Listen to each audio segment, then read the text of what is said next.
Your gestures are like, you invite this chin on it. Is that right? It's ready. You're being recorded as we speak. Am I? Yeah, seriously. Okay. So you ready to right now?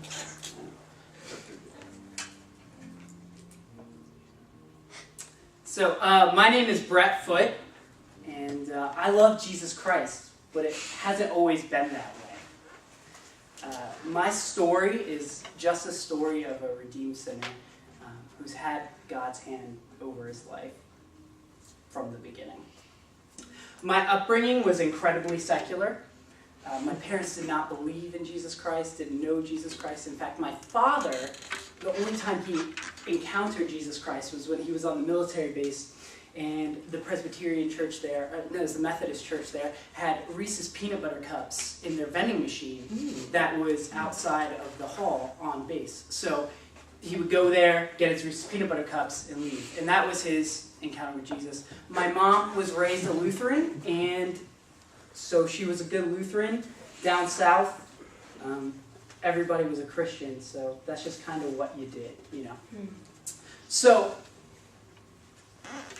for them, having a child, you baptize them as a baby, and that's just what you do. Down south, everyone's a Christian, so you baptize them. That's the good Christian upbringing in the Southerners. The Bible Belt is Savannah, Georgia. That's where I'm from. So, you know, wear it, you know. It's got probably like a Bible verse right here or something, you know, Bible Belt. Just kidding. But at around the age of 5, we moved up north to Pennsylvania and to be closer to my father's family. There were some bad breaks there because my father had a difficult job working for the prison system, so we couldn't see his family as much, and there was some tension there. But eventually, our family hit hard times because my mom lacked self-control when it came to spending money. So what ended up happening is we were forced to go to a vacation Bible school to get meals. And it just fell on the right time. We hit it hard. We didn't have food. You know, we were hungry. I was like, Mom, you know, I want something more than just like 2 pieces of bacon for dinner, you know? So it hit at the perfect time. And I went to this VBS, and, you know, my mom's not very religious, and neither is my family. I didn't even know what a Bible was. I didn't even know I was baptized. I didn't know anything about that. And at this VBS, the various pastors would speak each night. My mom saw a woman pastor, and that was unheard of down south. That was very unheard of to my mom, and she loved it. And so we went to church. We started going to church. We could walk. We walked to church, and we started going to this church, and it soon progressed to a full immersion in the church. My mom really connected with this pastor, and so I started going to Sunday school. She started going to Sunday school. My brother started going to Sunday school.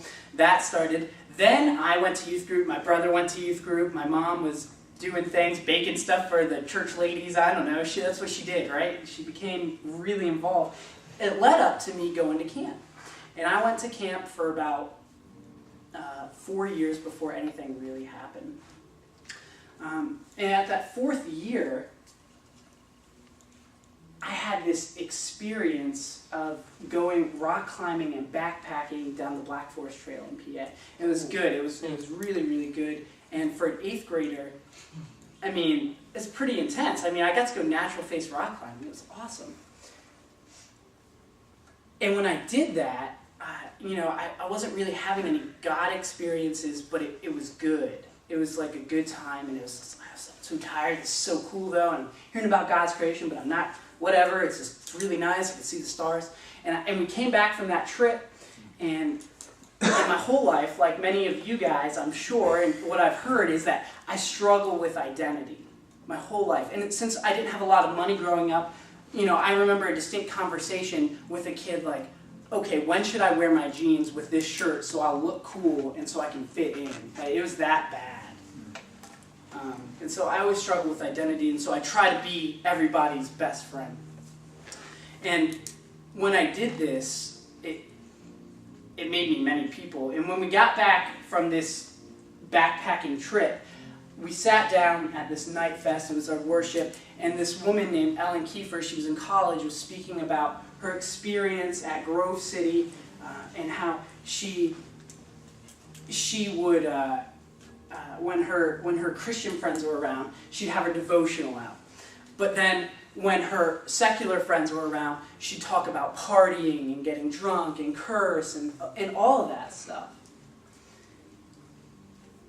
And her whole message was really about identity. And I broke down. I started crying. I didn't know why. I just had this weird feeling in me. And I was like, I think this is Jesus, but I don't know. I don't know who Jesus is, but I think this is this Jesus thing they're talking about. But so I didn't tell anybody. I went back home. To my home church after that week.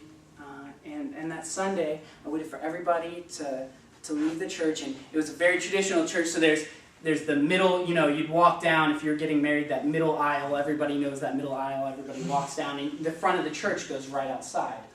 And so everybody files out to shake the pastor's hand, Elizabeth's hand, and I'm just waiting. And I'm like, okay, parents, you can go.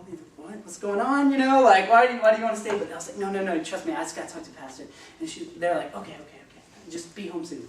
And so I go up to her and I'm like, Elizabeth, and I just start bawling. I'm just like crying, and I'm just like, I don't know what to say. I think I know who Jesus Christ is, and I have this feeling about him, but what do I do with it? And so she's like, listen, I'm going to call your parents, and I'm clearing the rest of my schedule today, and let's go get some food, and let's sit down and talk about this Jesus guy. And so that's what we did, and I accepted Jesus Christ into my heart. And I distinctly remember hearing the Holy Spirit say, Brett, have only one face. Be who I created you to be. Be a Christ follower. That's really all I remember, besides I ate these super pretzel things. You know the super pretzel bites? They're little and dipping cheese. That's about all I remember from that. But that was a deeply impactful moment, and I loved every moment of it.